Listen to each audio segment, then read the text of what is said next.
Muy bien, entramos al tema 11. Este tema 11 se trata sobre el poder, se trata sobre la manera como gobernamos y la relación que tenemos con el poder y el servicio. Por eso se llama este tema 11 sobre la gobernación y el servicio, la cruz del servicio en el capítulo 10, versículo del 35 al 45. Lo podemos buscar ahí en las Biblias. ¿De qué habla este pasaje? Lo voy a contar más o menos por encima, que está largo. Jesús ha hablado o ha tenido ya el tercer anuncio de su pasión. Y el tercer anuncio de su pasión, pues coloca los pelos de punta de los discípulos porque ven que esto de la muerte en la cruz y la resurrección y todo eso está complicado, sobre todo el tema de la pasión. Ante esto, saltan los instintos humanos más profundos. Y Santiago y Juan, los hijos del Zebedeo, se acercan a Jesús para pedirle los primeros puestos. Jesús les pregunta, si son capaces de beber el cáliz que ellos han de beber. Ellos atrevidamente dicen que sí, aunque en ese momento lo más probable es que no se imaginaban. Luego lo harán, ¿no? Luego los discípulos, después de Pentecostés, pues morirán mártires. Juan no, pero todos empezarán a beber de lo difícil que es el discipulado. Pero en ese momento son atrevidos, y atrevidos porque son capaces de confrontar a Jesús diciéndole algo que no hacen, porque nos damos cuenta que y luego en la cruz lo dejan solo. Ellos dicen que sí, y luego Jesús tiene una frase muy fuerte, dice, no saben lo que piden, o no saben lo que dicen. Y Jesús les dice, no tengo en mi deber quién va a mi derecha y quién va a mi izquierda. No está a mí el deber de reservar esos puestos. Luego los apóstoles se dan cuenta del pedido de los discípulos, se enojan y Jesús termina hablando sobre el servicio y les dice, el que quiera ser el primero entre ustedes, que se haga esclavo de todos. Los discípulos entienden el reino de Dios primero como algo que puede poseer. Eso es lo primero que logramos identificar en este evangelio. Los apóstoles se habían hecho un proyecto de Dios muy diferente. Cuando a ellos les hablaba Jesús del reino de Dios, ellos imaginaban un reino como el de David, con ejército, con propiedades, con dinero, con opulencia, con estructuras jerárquicas en las que obviamente ellos, al ser los discípulos más cercanos, pues tenían también derecho. Y nos damos cuenta de eso en este Evangelio. Eso de sentarse a tu derecha o a tu izquierda, pedirle a Jesús eso, era la inequívoca referencia a la manera como los discípulos entendían el reino de Dios. Ellos pensaban que iban a ser, no sé, el vicepresidente, el ministro del Interior, el de Educación, más o menos como para que me entiendan. Es decir, que ellos iban a tener poder dentro del gobierno de ese reino de Dios del que Jesús les hablaba. Entonces, por eso los discípulos creen y entienden el reino de Dios como algo que ellos pueden poseer, que pueden tenerlo, que se pueden ganar. Y quieren utilizar a Jesús para su propio fin. Dos elementos que descubrimos ahí. Quieren utilizar a Jesús como un parapeto para lograr sus propios beneficios, por encima incluso de sus compañeros, que incluso habían hecho un camino con ellos, pero también creen que es algo que se merece, que se posee, que se tiene, no algo que el Señor da, que es lo que hemos hablado anteriormente. Entonces, aquí descubrimos algo importante para el discipulado. Seguir a Jesús no es un privilegio, hermanos. Y hay veces que de pronto en nuestro servicio pastoral, donde sirvamos o donde nosotros estemos, en la parroquia, en un movimiento, en nuestro grupo parroquial, a veces creemos que estar ahí es un privilegio. La iglesia no es un privilegio, es un lugar donde todos cabemos. La iglesia y el llamado, el seguimiento de Jesús no es un privilegio, es una vocación, es un llamado de Dios, es misericordia. Yo no soy lo que soy porque sea muy bueno, hermanos. Los sacerdotes no somos sacerdotes porque seamos bajados del seno de Abraham. No somos sacerdotes porque Dios haya visto, uy, qué bueno es este personaje, ¿por qué no lo llama, más bien lo va a llamar a ser sacerdote?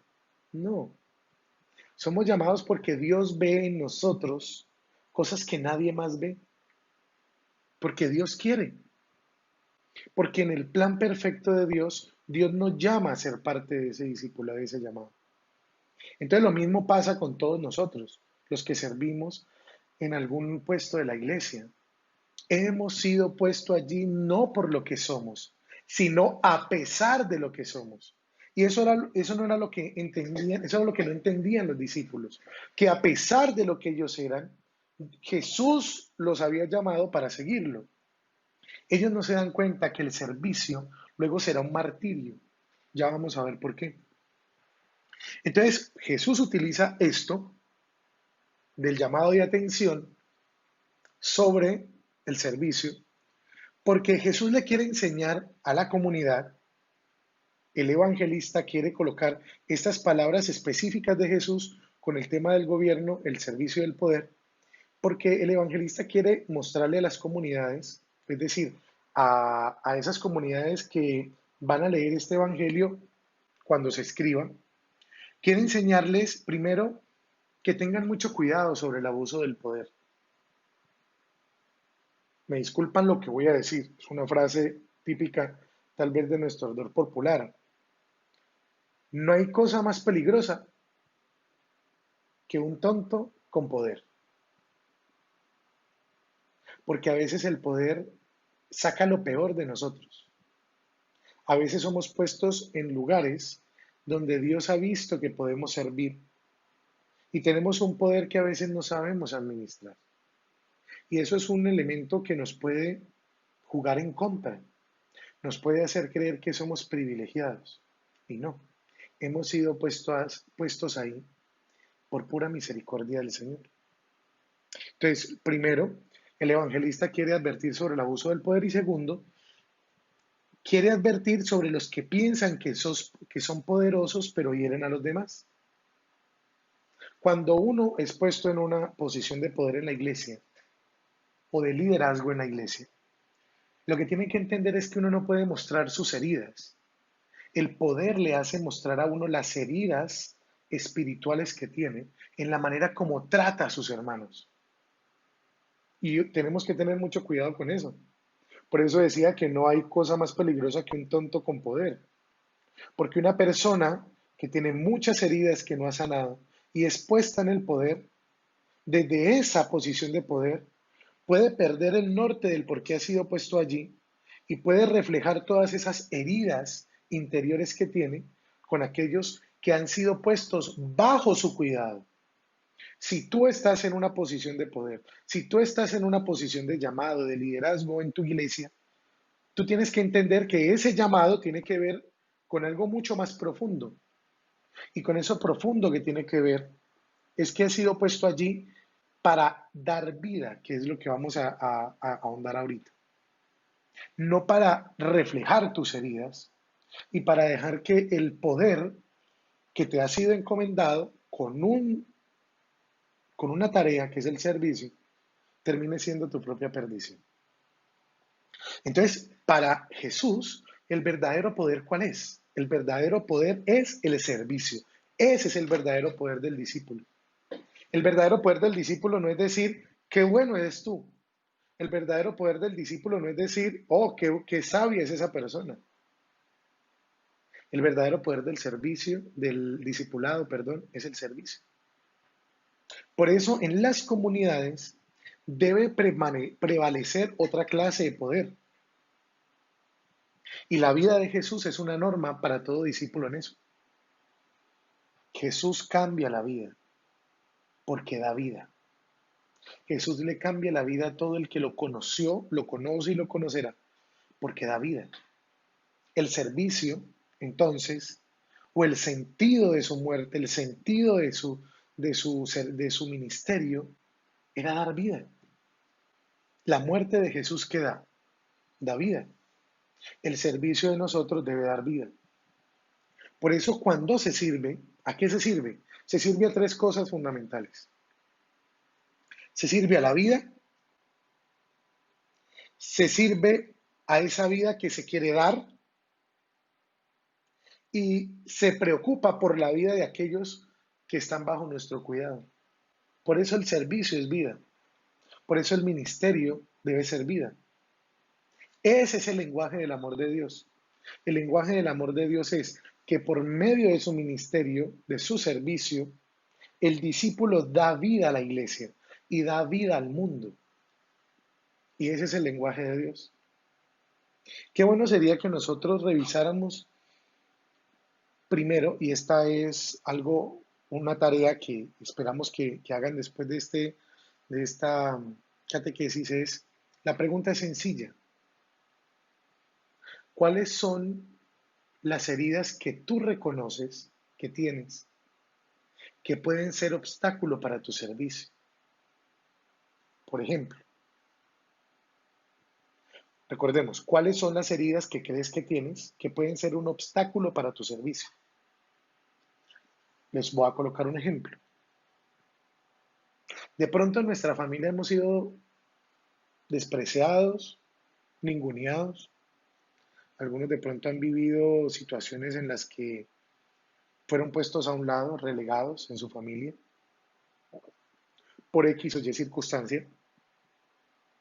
Y esa herida, ahorita que de pronto tú estás en una situación de ministerio, de ejercer tu ministerio, tu servicio, de pronto te puede jugar en contra porque cuando alguien no haga lo que tú haces, entonces tú te aíslas y dejas de servir como tienes que servir porque como ese recuerdo de cómo fuiste ninguneado en tu familia, ahora te lo hacen en la parroquia, entonces haces que tú hables mal de esa persona que te hizo sentir lo que ya sentías en tu infancia, por ejemplo. Esas son heridas que uno tiene y que a veces le juegan a uno en contra en el servicio. U otra, doy otro ejemplo. De pronto has sido una persona muy bien formada, con muchos dones que Dios te ha regalado. Y la herida que tienes es que has sido colocado en un pedestal en tu vida, en muchos otros aspectos, incluso en el aspecto laboral, y eso genera una herida porque no has entendido que todo eso ha sido dado con un propósito mucho más grande que el de tu vanagloria. La vanagloria es una herida que uno se hace. La autosuficiencia es una herida que uno se hace. Y entonces cuando eres colocado en una situación de poder, entonces quieres mandar como mandas en tu trabajo, en la iglesia. Quieres pasar por encima y llegar al perfeccionismo de tu vida. Como eres perfeccionista, entonces si las cosas no salen bien, maltrata a la gente que trabaja contigo o sirve contigo en tu ministerio. Eso es una manera como nuestro ministerio a veces es apeado por nuestras heridas. Por eso, ojalá que nosotros, en la relación que tenemos con el poder que se nos ha dado, con el llamado que tenemos al discipulado, sea para dar servicio, sea para dar vida, y no sea para reafirmar lo que ya creemos que somos o lo que queremos ser y que tal vez no lo somos. Dios bendiga.